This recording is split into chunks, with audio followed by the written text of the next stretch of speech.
पंजीकृत चाषी को टोकन मिलू नथिबा प्रतिवाद पलसागरारे शताधिक चाषी रास्तारोक।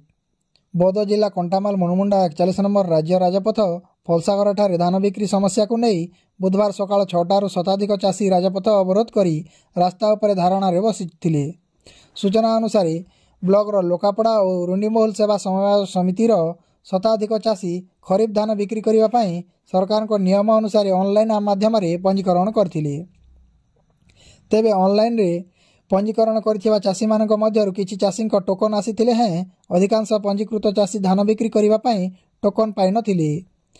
टोकन न पाइबारु ए विषय रे चाषी माने विभागीय अधिकारी को लिखित भावे जणाइथिले। अभियोग पर चाषी मानक समस्यार समाधान पाई विभागीय अधिकारी माने कर्णपात न करिबारु शेषरे बाध्य होई चाषी माने मंगलवार संध्यार एक बैठक करी बुधवार भोर सकाळू पलसागरा हाईस्कूल छकठारे रास्तारे धान बस्ता पकाई रास्ता रोक करथिले। परे लोकापड़ा सेवा समवाय समितिर संपादक निर्मल विश्वाल और कर्मचारी धारणास्थल में पहुंची विक्षोभकारी चाषी मानक सह आलोचना करथिले। तेबे कौनसी जिला अधिकारी न आसीबा पर्यंत रास्ता रोक रु हटिबु नाही बोली आंदोलनकारी माने जिद रे अटल थिले।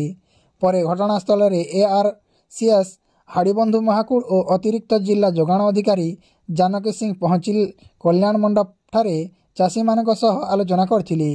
टोकन रु बाद पड़िथिबा समस्त पंजीकृत चाषी मानक नाम पूर्ण पंजीकरण पाई लिखित प्रतिश्रुति देइथिले।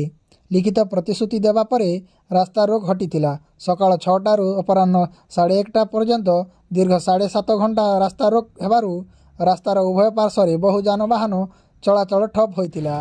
रास्ता रोक रे युव नेता ओम प्रकाश मिश्र, मुना मिश्र, चाषी नेता पूर्णचंद्र पंडा, लोकापड़ा फैक्स सभापति पीताम्बर साहू आदि समेत बहु चाषी और चाषी प्रतिनिधि नेतृत्व में चाषी माने एही रास्ता रोक रे सामिल थिले।